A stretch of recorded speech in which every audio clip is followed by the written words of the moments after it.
everyone. It is great to have you again back on our channel. My name is Amara. And my name is Gospel. I just want to welcome you specially. If you're new on our channel, please do not forget, hit the subscribe button, turn on your notification bell. I don't want you to wait because you might say, oh, I'll do it later. No, you'll forget. Do it now.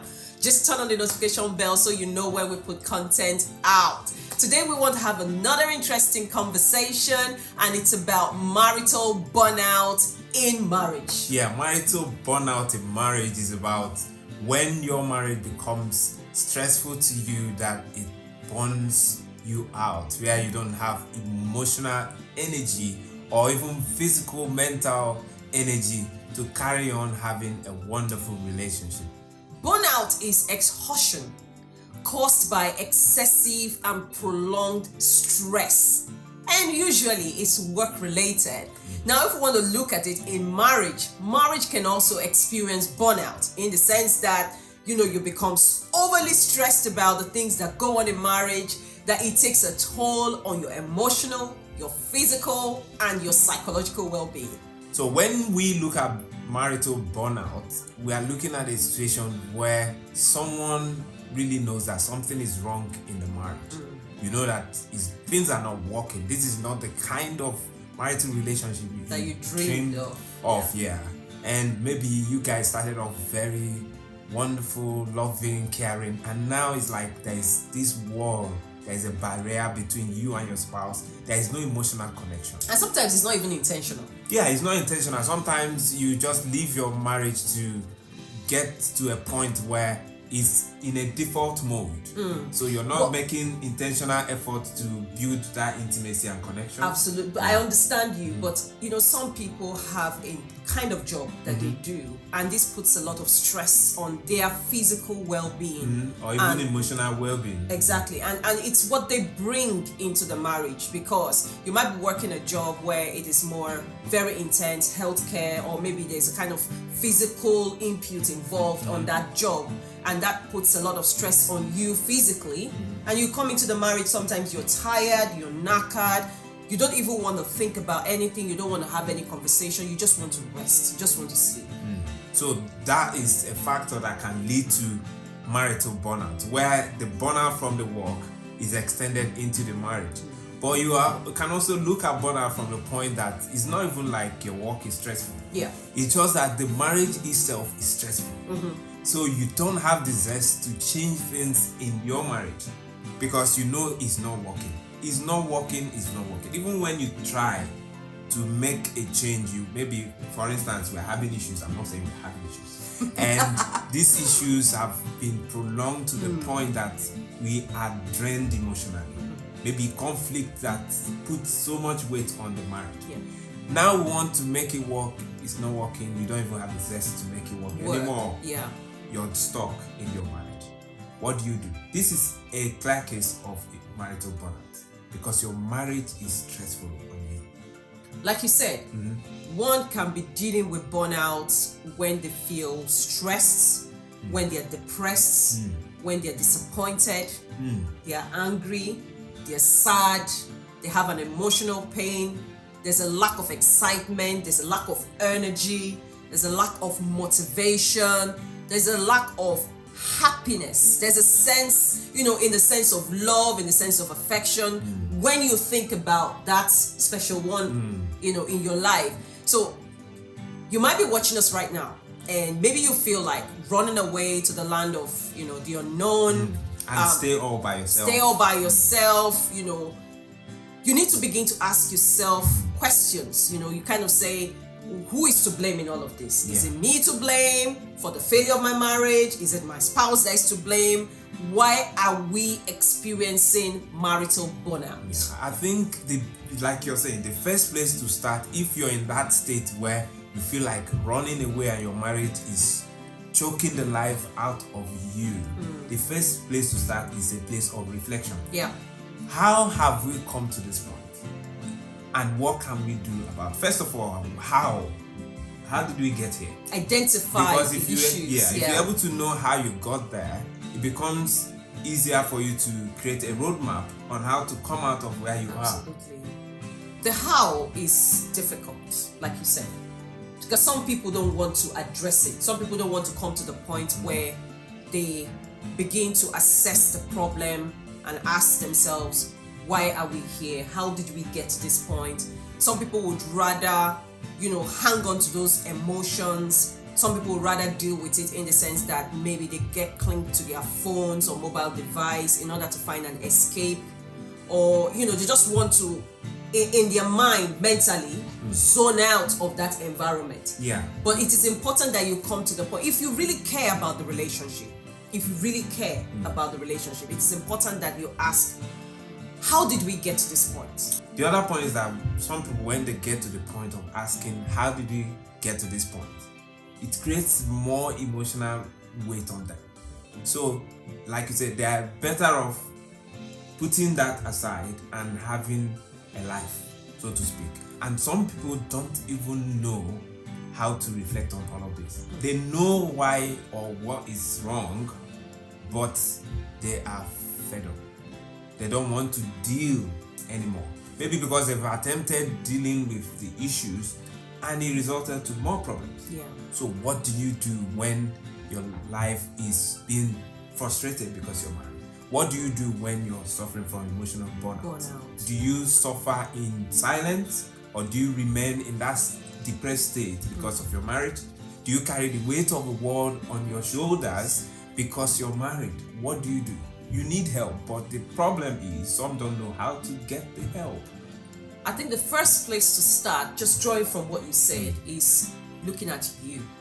Because most times in situations like this, one tries to change the other person. But first of all, is to take a retrospective look at me. What's my role in this issue? What can I do to effect a change? What have I done that got us to this point? And maybe just reflecting on your role in that relationship would help to put things in perspective. Now, a lot of times we tend to be judgmental. I'm not saying, you don't want to get to that point yet. You can control you might not be able to control your partner. But it's important for you to first of all identify what's my role. What have I done to bring us to this point? And maybe you might want to think about the actions that can help you improve the situation, your attitude towards your spouse. And it's about you. Remember, I'm saying you have to focus on you first. Because don't focus on changing the other person. Focus on changing you. Focus on identifying and reflecting on you to begin with. And that way you begin to find out, okay, what can I do? How can I improve my attitude? What's going to be the best strategy for us to adopt in this relationship? I think naturally human beings are good at passing the blame. So the first thing that comes to us naturally is to say, he's at fault, she's the reason why I am feeling the way I'm feeling in the relationship. She or he is the reason we are where we are now. Like you said, first of all, what have I done to get us to where we are? I think one of the things you might do to have a clear reflection is to have a kind of take a break. Taking a break doesn't mean taking a break from the marriage. You might actually need to take a break from your marital environment. Maybe you can take a retreat and say, I need a weekend all by myself to practically look at what we've gone through, what I've done to get us to where we are, and think of how I can change my strategy to get the best. Because sometimes when you're in that environment, there are more things that could happen within the marriage that would also make you to feel bad or feel overwhelmed or depressed or whatever it is you're feeling. So take a break. But it has to be a break that is fit for purpose. That's exactly not what just we're taking saying. a Not break you're taking a break from and the marriage, doing other or things. You're taking a break to socialize. You're taking a break. No, you could socialize. Maybe that's one way people deal with it. Yeah. It could be that they just want to get their mind off it, so they socialize. They put their mind in other things so they can have perspective. But socializing is an escape route. I agree with you. But in this instance, my idea of taking a break is where you want to be alone. You don't want distractions because you want to save your marriage. If it's not working, it's not working, and it's putting so much weight on you. So obviously, what you need to do is take that break, and it's going to help you. Yes, I think in taking the break, you have to keep a journal, because sometimes it helps people to reflect when they write down certain things, and when you look at it, it's tangible. You can actually relate to it. So you might want to have a journal where you identify what the issues were and what your role in it was and what you could do to effect a change. Yeah, even as you're writing down what your role in the whole thing was, you can also look at what the other person did. It's not wrong, because sometimes you're not being honest with yourself if there is something your spouse has done. So give a voice to it. Tell yourself, this is what he has done, but though he has done this is what I have done. And because you want to control your own side of the deal, you focus on how can you change your role. I mean, yes, you're very correct as well, because in journaling it down, even what the role of your spouse was in the whatever situation it was, it would also give you an item to discuss, because maybe your perception about whatever it is was the role of your spouse in that situation, your spouse would then have an opportunity to explain, or maybe to say, oh, I didn't quite see it this way, this is the reason why I did it. And maybe that could help you to kind of have a talking agenda, something to go back to and something you can refer to, rather than having to meet each other to talk about it and you're just blaming yourselves. Now, in taking a break, it is important that you put a time into it, because you don't want it to be extended to the point that it develops into something that is not palatable for the relationship. So you need to set a time limit. And in setting that time limit, I think it is worthwhile having a conversation with your spouse to say, this is what I intend to do, this is for how long it's going to be for, and then you agree together in order for you to do that before you set off to do that. I mean, it just speaks to the fact that you're working together in agreement. Yes, there might be some issues, but it also demonstrates that you're working it out. So it's important you have their consent before you set out to do it. Like you're saying, having their consent also helps them to know that you are doing something towards changing the way or the state of your relationship. Having their consent also helps them to not distract you when you are on this journey, because this journey is really, really important. The other thing you can also do is to, reduce the level of communication with your spouse at that point, because sometimes you're away and he's calling you on phone. That could also create more problems. You're not solving the problem, but more problems are coming into it. So that's really, really important. You have to set ground rules. Please, for this period of time, can we minimize communication? This is what I want to do. I want to save our marriage. So after you have done all of the things that we highlighted, now you need to reconnect with your spouse. And for you to do that, the two of you may need to engage, the services of a counselor, or you may be a therapist, to help you to do it together, to kind of, what's going to be the plan. I've been away, I've taken time to think about this, and then you kind of have that safe space where you have these conversations together. The importance of, having a third person or a third party help this process of reconnecting with your spouse is that you might have taken a break, done the self-evaluation, recharge, re-energize. Now you want the best of your marriage. You're so excited about it. But the problem is still waiting for you, because the other party does not see what you see. The other party has not made the commitments you've made. The other party has not done the same thing you've done. Now, let me just say that this does not negate the fact that we believe in God, because some people might be listening to us and now will say, oh, but, everything's going to be fine. I can pray it. I can do it all by myself. Well, great for you. But maybe not everyone has got that capacity to do that. And it's just, they are just stuck in a situation where they really need help in their relationship. They really need help. It needs sorting out. So engaging with a professional would be useful for them to navigate that challenging time in their relationship. And I think that it's important, because if you've gone through the phase like you said and the other person is not at the same level, is not seeing what you're seeing, then you might be overexcited and the other person is like, what's the excitement all about?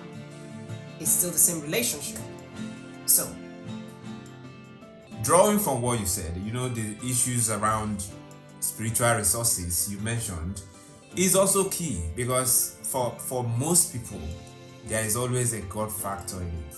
So it's important that you engage in spiritual resources like prayers, like reflection, meditation on God's word, for those that believe in God and the Bible. It's really important. And if you can do it together as a family, as a couple, that would really help, because in that place of having a spiritual journey together, you would be able to reconnect and drop some things that have weighed you down. It is also possible that in that place you have emotional rejuvenation. You will be energized such that the marital stress will be a thing of the past. You will be amazed that the problems or the things that have resulted to the marital burnout will just drop off when you two engage on a spiritual journey. The problem is that when the arguments are flying everywhere, the conflict is heated, people don't always remember where they are coming from. People don't always remember what they need to do. So I think it's just focusing then on the emotion. Yeah. This is how I feel. I hate this. I don't like this, and you keep talking about it over and over again. And it's draining. Marriage should be enjoyable. Marriage should be sweet. Marriage should not take away from you. It should add value to your life. It should make you mentally sane. It should make you physically excited about life. You have zest and all of those. So if your marriage is taking away your energy, your emotions, everything, then you need a coping strategy. Like we are saying, one of those is take a break, be on a spiritual journey with your spouse, reconnect with him or her, engage a professional that will help you see things from a very rational perspective, and you'll be amazed. Your marriage will be better off. Now, these are some few pointers that we've just highlighted that you might be there. Just tell us, how have you navigated marital burnout? Because I know that a lot of our viewers there are married. Do tell us, do share in the comment section. Let us know what you've done, what steps you have taken in order to navigate that difficulty in terms of the stress that you've experienced in your marriage. And I just want to say, for anyone who is experiencing stress right now, it's just a phase. It sounds like a cliche. It's just a phase. It would go. I just want to encourage you to let you understand that your marriage can actually be a safe haven for both of you to flourish, both of you to enjoy. And don't give up on your marriage. Give it a try one more time. Speak to someone and reach out to professionals, reach out to someone who can, give you some guidelines on how you can navigate this together. And above all, engage in a spiritual journey together, because I think that this would improve your relationship in an immersed way. We also want to say that we are here for you. If you need someone to listen to, if you need someone to come in and mediate for you, we are here for you. And we've got wealth of experience and knowledge that would help solve some of your marital problems. Now, what we've highlighted are just suggestions. They're just a few pointers. We're not trying to be prescriptive. We're not saying you have to do A, B, C, and D, and then everything is going to be all right. There's quite a lot of things to be done. And we've done a lot of videos on different areas of marriage, because again, communication might be a thing. Please do see our other videos. I think we've got a video, click the link on the top or here. Please click that link and it will lead you to other videos that could help improve the quality of your relationship. If you found value from this video, please do share with people that will find value as well, people who would need the content that we've just laid out for you. If you're new to our channel and you watched right up to the end, please do not forget to hit the subscribe button and turn on the notification bell. And for all our returning subscribers, it's always a joy to see you guys. Thank you for engaging with us and have a fantastic day ahead. Goodbye. Bye.